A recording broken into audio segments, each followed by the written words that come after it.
back to Celebrity Radio. It's Alex Belfield talking to some of the world's biggest stars, some of my favourite people, and a man I last saw nearly 10 years ago. Jules Knight, how are you? I'm well. How are you? You don't look a day older, obviously. And nor do you, actually, and that's quite frustrating. You see, the thing is, as a deeply unattractive man, when I know I'm interviewing someone like you, it becomes uncomfortable because everybody who walks past think that it's like some unfortunate internet date gone wrong. Well, that's what it does feel like that, but it is lovely to see you, and obviously I do have very strong feelings towards you, and I can't deny that, so it is nice to see you again. Yeah, absolutely, and we are in a hotel, which makes it even more creepy. Well, it's very romantic. We're in this beautiful hotel, with amazing architecture, beautiful lighting, and I mean, I'm very moved. It's fascinating to see the trajectory of your career because, of course, since you spoke to me, it's all gone very, very well. We did the first network interview, I think it was, for the BBC when you were in Blake, and that's the last time we spoke. Since then, you made the choice to go away and do your own thing, and it's really been the greatest thing of your career because Holby City has found you this entire new audience who have literally fallen in love with you. Well, that's very kind of you to say that. No, it's been great. It's amazing how much has happened since I last spoke to you. And yeah, I was in obviously the group called Blake, and we were a vocal group, and did lots of gigs, and we did 4 albums over a period of about 6 years, and we did pretty well. And I loved it. I really enjoyed it. We travelled the world, got to do some amazing things, and got treated very well, and sort of got to behave like a rock star for a little bit, even though we were a classical boy band, so it wasn't that cool. But yeah, eventually after 5.5, 6 years, I decided to leave the group because I sort of felt like we had achieved all we were going to achieve, really.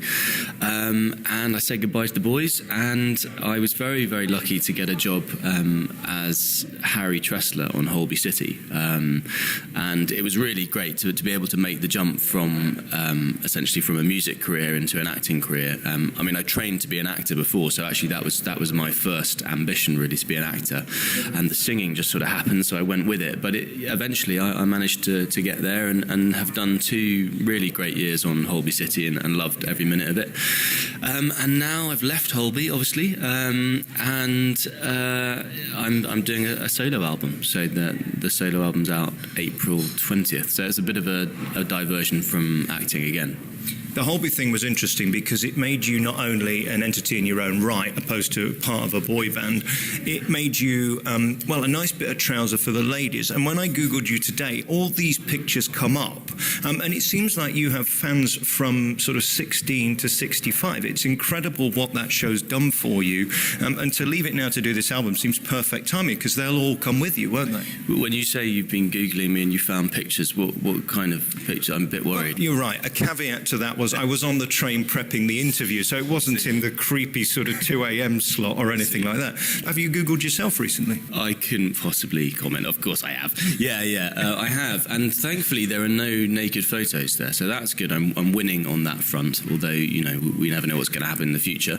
Ex-girlfriends could come out of the woodwork and stitch you up, so, looking forward to that. But no, it's been great, and it's been good to pick up a whole new set of fans, and as you say, the age group and of the fans is sort of widened a little bit. I think when we were in Blake, we definitely we were sort of popular with lots of, frankly, sort of middle-aged housewives, which was absolutely lovely, and obviously appreciate that.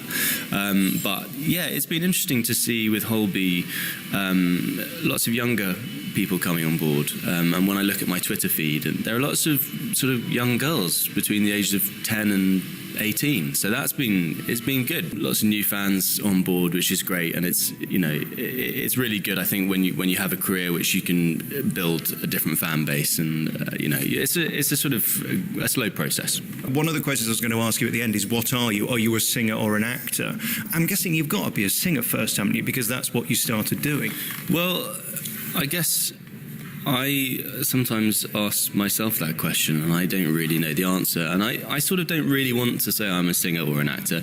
I really am both, and I've loved acting ever since I was about 7 years old, and I used to stand in front of the TV pretending to be Basil Fawlty from Fawlty Towers and doing impressions of Blackadder and all that kind of stuff. Okay, I have to interrupt now and ask you to do the impression, if you could, of Basil Fawlty, if you wouldn't mind. Right, that's it, fine.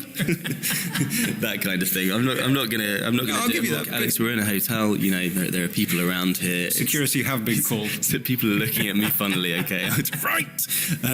No, it's yeah. So I suppose in a way, my first love was acting, really, and I used to love watching TV and comedy and films, and that's always been a passion of mine. So, but then of course, yeah, singing has been a huge part of my life. I was a chorister from the age of 7 at Winchester Cathedral, and so I had a very kind of strict musical training from the age of 7 to the age of about 18, and singing has obviously, yeah, been a major thing in my life so far.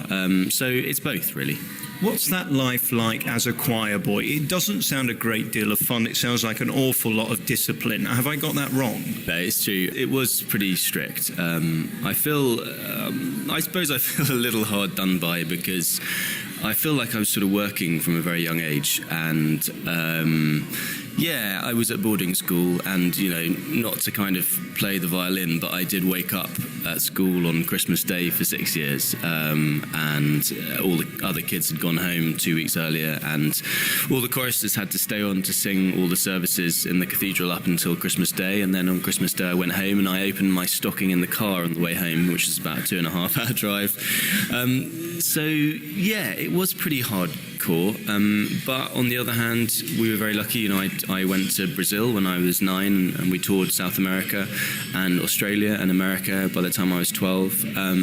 So I had some amazing experiences, and in a way I don't think Blake would have ever happened had several of us had that kind of chorister background. So it's been very important to me, and I think it has set me up, because it's given me a work ethic and it's given me a discipline, which has stayed with me. And I'm ambitious, and I like to work hard, and I like to achieve stuff, and I can kind of credit that to my sort of quite strict school experience, really. We're both about the same age, and I think at this point you start questioning your own parents' decisions. And I have to ask you, would you do it to your child, put them in a school where they had to be there and open their Christmas presents in the back of a car on Christmas Day? Well, I think about this all the time, to be honest. My sister's got 3 kids, and they've been umming and ahhing about the whole thing, and in the end they decided not to send the kids away, and Max, who's 11, you know, he wasn't a chorister, and we've had lots of long discussions about it, and sometimes I am very pro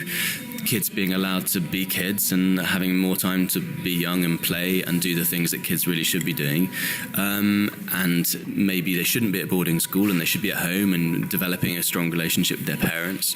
But on the other hand, I'm not entirely convinced that is right, because I do think that what being a chorister, for instance, gives you is absolutely invaluable. It does set you up for later on in life. And I don't know, did boarding school really harm me in any way? Not really, you know. It's sort of, I suppose it hardens you a bit, but it's sort of sink or swim, and you get used to being independent. You get used to living without your parents, and I think it does make you a kind of quite a strong person. So I am torn, because I can see the pros and cons of both. But I think at the end of the day, if I had the money, I probably actually would send my kids to be a chorister. It's interesting, isn't it? It's whether you look at the immediate picture or the bigger picture, and long term it's certainly paid off for you. Then again, how many kids who are in those schools end up with a career like yours? I suppose it's balancing it out, isn't it? That's true. It's not to say that if you're a chorister you're going to end up, you know, being an actor or a singer or anything. In fact, I think most people don't. They go on to be lawyers and doctors and all of those kinds of things. But why didn't you do that? You could be a millionaire by now. I think probably, yeah, exactly. I probably could. I wish I was a doctor. You'd be wasting your time in dodgy hotels with me, would you? If I was a real doctor, I think I'd be earning a fortune. I read in the paper today that there was a locum doctor who got like $3,000 over Christmas for doing some shift. And I'm thinking, that is what I want to do. Now, in fact, actually, being on Holby City did make me think, I do really think that being a doctor is quite an amazing job, and I've got a few friends who are doctors, and again, they get paid quite well, and they do work extremely hard. I think if you work in a hospital as a doctor, it's pretty hardcore, and the NHS isn't perfect, but what an amazing job, and it must be incredibly satisfying to actually be a real doctor. I'm just a fake pretend doctor, and maybe I only went into acting and singing because I'm not that not that clever. You know, I'm not like academically brilliant at things like maths or science. I'm absolutely useless at science and maths and history and stuff. But I was sort of creative, and I was good at English literature and drama and all that. So I suppose you end up normally doing what you're best at. Let's move on and talk about this new album, because what's interesting about it is I've seen the reaction to it, and your fans seem to like the fact that it's sort of a heartfelt album. It's not just thrown together with any old nonsense. You've really thought about each track, and they all mean something to you, do they? Yeah, they do. And to be honest with you, having been in Holby for 2 years, I'm doing this album really because I want to enjoy the process, and I love music, and I felt like I had something good to give, and I wanted to be a bit creative and not just put a whole bunch of songs that people have done a million times before and whack them together, and you know, that would have been easy. We have been creative with it. There's a sort of we work with the London Symphony Orchestra, and there's an overture and a reprise. So at the beginning of the album, you've got this very beautiful orchestral arrangement of Lullaby by Billy Joel. And then that bleeds into the first track, which is, it starts off with me just singing a cappella, and then it's joined by some synths. And then at the end of the album, that theme comes back, and we hear the Billy Joel sort of orchestral reprise again. And all the songs are songs that mean something to me. They're great songs, but songs that haven't been done to death. Because again, I feel like, what's the point in just picking, you know, the classic sort of, you know, songs that everyone's done and just doing them again? In a way, you know, I think it's interesting to explore stuff that hasn't been done that often, and I think we've done that on the album. So there are 2 or 3 sort of musical theatre-esque tracks on the album, because I wanted to sort of sing and you know, give it a bit of the old big voice stuff. But again, there's a lot of light and shade. I sometimes listen to albums by incredibly good singers, and I feel like they're all a bit samey. I mean, technically they're brilliant, and you're very impressed by them. And for the first 2 or 3 tracks, it's like, wow, this guy's amazing. But then I do find that they can get a little bit tedious, because it's a bit like being whacked over the head. You know, it's important. It's important to have light and shade, and having studied history of art at university, I'm a big fan of that. I think it's, you know, to have some sensitive stuff and some slow stuff and emotional stuff, and to show a little bit of vulnerability in the voice, I think is more interesting than just doing 10 massive tracks. It is. I was listening to an interview with Billy Joel actually the other day, and it's interesting what you say about the classical stuff, because he wishes he'd have been best known for that. He thinks the pop stuff is more or less rubbish, and actually his classical writing, which Lullaby was, is his better stuff. And it's interesting, isn't it, how as an artist you can't decide which market is going to take off for you. And I suppose for you right now, a natural step would probably be musical theatre. Is that something you'd want, or have you got a direction you want to go in? Yeah, well, firstly, again, just going back to that idea of the album, we could have made a deeply sort of commercial album that we had made purely just because we thought it was going to sell, because people look on the back of the album, they see the songs they know, and they go, oh great, I'm going to buy this. But we didn't really, because frankly I'm not doing this for money. I'm doing this because I want to make an album that I think is good, and I think other people will think the same. It's not, you know, it's a sort of cerebral album in the fact that people have to maybe think a little bit. It's not the most obvious album, so I'm proud of what we've done with it, and I didn't want to just sort of do the easy route. And yeah, talking about musical theatre, I am really interested in doing musical theatre. It's got to be the right part, because my voice isn't suited to some of the stuff. I haven't actually got like a really high tenor voice. I've got a sort of light voice, and it's sort of, as I say, it's got light and shades. But so some of the things that come on aren't really suitable, because it's just not within my sort of vocal range. What about a giraffe in The Lion King, something like that? In the first few minutes of that, I have to admit, ashamedly, I shed a tear when the animals came down. Don't give it away. Don't give it away. Oh, sorry for it. Only 1 billion people have seen it so far. Yeah, no one's seen it. No, it's a great show. So no, I mean, I'm definitely interested, and there's so much great stuff being made. There's a new show coming on soon called Kinky Boots, which apparently has been a massive success on Broadway. So there's a lot of new stuff being made, and every now and again there's a hit. So yeah, I'm definitely interested. Maybe on Broadway. I'd like to go to America. Yeah, and that is a place where I think they'd appreciate you, because your look, which I think people fell in love with through Holby more than through Blake, because you had bigger exposure, certainly did you no harm. That feeling of being attractive, something I've never felt. Come now. What is that like when the phone rings and agents want you to do shoots for this and magazines for that? Because let's face it, the likes of me and Michael Ball aren't getting those. I love Michael Ball. No, I love him too, but you take my point. Yeah, well, I suppose it's very flattering that people sort of say, "Oh, you're the heartthrob," and people have come I up think with Dr. Love is how they phrased you in the Holby City, wasn't it? yeah, Dr. Love, which is slightly embarrassing. Inappropriate. Actually. Yes, slightly inappropriate. No, it's lovely, but you can't take it too seriously. Frankly, I'm not David Gandy. I look all right, but I'm not a model. And I suppose there's always the danger that people, you don't really like the idea that you're being hired just because you look all right. Do you know what I mean? And I think any critics out there would say, "Oh, he only got the job because he's a nice looking bloke or whatever." So I would hate that to be the case, because I feel like there's so much more to life than that, and looks are really not everything at all. So I'd like to be respected as a singer and as an actor for being good at those things, rather than just some bloke who looks good. I think you'd be gone by now, wouldn't you? You couldn't pull it off for this long. I mean, to have a longevity in a career can't just be about the aesthetics. People get bored with that within 5 minutes.